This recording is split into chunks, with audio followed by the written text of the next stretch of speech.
As pessoas deixavam de ficar bêbadas ali, loucas, ficavam em sã. Porque nosso Messias vai numa festa. Se tem uma assassina lá, começa um matar o outro, discutir com o outro lá, com o nosso Messias lá no meio, imagina o que estaria nas escrituras hoje. Alguém chamaria ele do Messias? Ia falar, nossa, olha lá, o Messias foram lá e viu as pessoas bêbadas e deu mais pinga para eles. Aí depois, por causa dele, ele deu pinga para as pessoas, saiu um monte de morte. Seus hipócritas, enxerga, pensa no que vocês estão falando. Analisa. Infelizmente é melhor eu falar isso para vocês agora do que um dia você estiver frente a frente com ele e ele olhar na sua cara e falar assim para você: eu dei bebida alcoólica para as pessoas? Quem é você para falar isso de mim? Você não estava lá na situação. Pô, se ele já explicou bem claro, ó, cheguei na festa, acabou o vinho. Poxa, meu, se acabou o vinho é que estava todo mundo bêbado. E se ele desse mais vinho para as pessoas vinham discutir e iam se matar lá. E aí as pessoas iam se matar e iam escrever, ó, o Messias vem aqui, o suposto Messias, que ninguém acreditava nele, poucas pessoas acreditavam. Ó, o suposto Messias veio na festa de casamento, tava todo mundo bêbado, transformou água em vinho e deu mais bebida alcoólica pro povo e o povo começou a brigar e se matar. A culpa seria de quem? A culpa seria de quem se ele fizesse isso? Se ele desse vinho para as pessoas e as pessoas brigassem e se matassem, o pecado seria de quem? Das pessoas? Não, o pecado seria dele. Porque foi ele que deu. A mesma coisa você. Se você montar um casamento lá numa chácara, 50 católicos, 50 evangélicos, 50 espíritas, cada um com uma faca na cintura, que o povo naquela época era louco, andava com faca na cintura. Qualquer coisa eles passavam a faca no outro. Agora vai falar que eu estou mentindo? Vê? Eles andavam sempre com faca na cintura.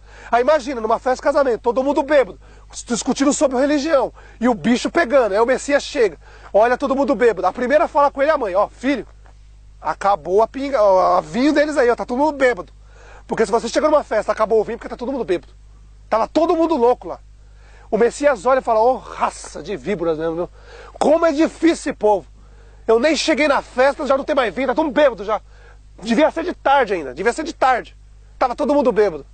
E aí, ele vem, nosso Messias sábio, porque ele sabe todas as coisas, ele sabia que hoje, muita gente já está falando que ele deu bebida alcoólica para as pessoas. E aí, o que acontece? Se tivesse morte naquela época, todo mundo ia jogar a culpa nele, e o pecado seria dele, porque ele deu. Como muitos dizem, eles queriam bebida alcoólica, mas o Messias foi muito sábio. Ele fez uma coisa que eles nunca tinham tomado antes.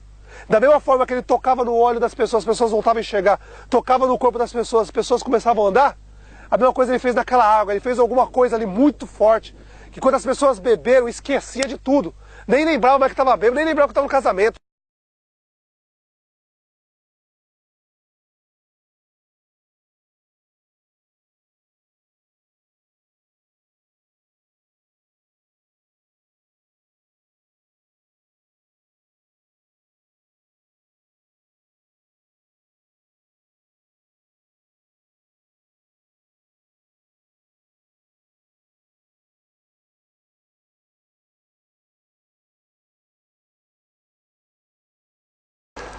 Olá meus irmãos, bem-vindo à Escócia.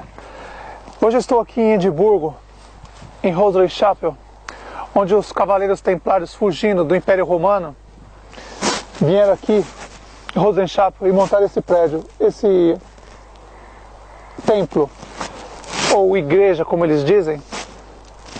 E daqui começou todo o planejamento para criar hoje então a maçonaria. Daqui foi tudo preparado, meus irmãos. Tudo bem planejado. Como? Em 3 etapas.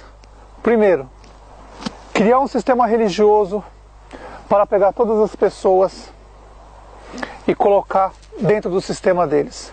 Segundo, criar as escolas para todas as pessoas que vão para o sistema religioso, têm seus filhos, pegam e colocam nas escolas deles. Terceiro, criar as empresas e aí você cai em todo o sistema do Império Maçônico hoje, que controla mais a América do Norte e a América do Sul. Veja, meus irmãos, hoje estou em Hoseley Chapel. Eu entrei lá dentro para tirar umas fotos, gravar, que não é permitido gravar lá na frente, por isso que eu estou gravando aqui um pouco afastado. Hoseley Chapel, túnel aqui atrás, e eu estou gravando aqui um pouco longe, porque não foi permitido gravar ali na frente, nem tirar fotos. Então eu estou gravando aqui no estacionamento. Então, meus irmãos, é bem simples de entender o que foi planejado pelos Cavaleiros Templários, que nada mais é, meus irmãos. Se vocês parar para pensar, vocês vão ver que os Cavaleiros Templários e os fariseus, saduceus, são as mesmas pessoas. Na época do nosso Messias, os cavaleiros, não existiam cavaleiros templários. Então os fariseus, saduceus tinham um povo para fazer o trabalho sujo deles. Então quem era esse povo naquela época? Que está aqui até hoje. Tanto os fariseus como aquelas pessoas que trabalhavam para os fariseus. Quem era as pessoas que trabalhavam para os fariseus naquela época, que saíam matando os romanos a todos os lugares, fazia armadilha para matar os romanos? Quem era? Não era Barrabás e o seu exército? Nota, meus irmãos, desde o princípio, desde a época do nosso Messias, existe dois. A mãe, que é o Império Romano, e a filha, que hoje é a maçonaria protestante evangélica gospel. Mas se você parar para pensar e entender, você vai entender muito bem o que eu estou te falando.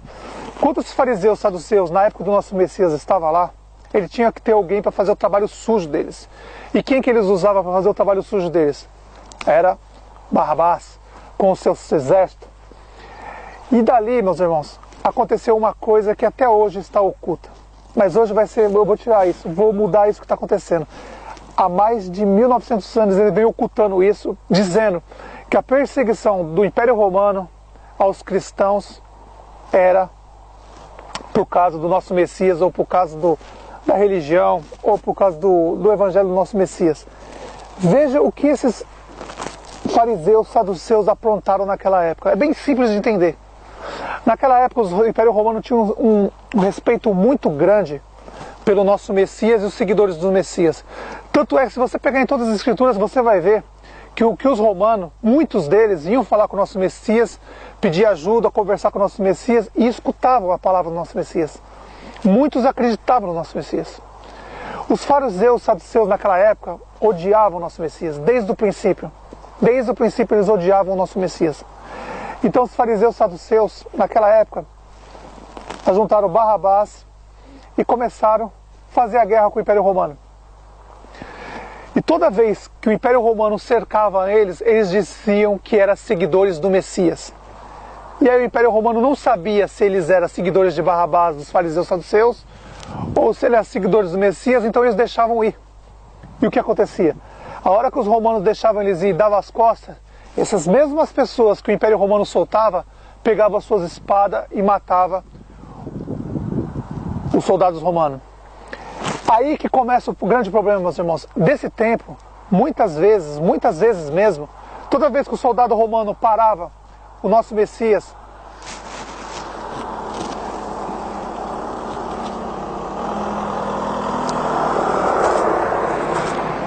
toda vez que o Império Romano encontrava uma pessoa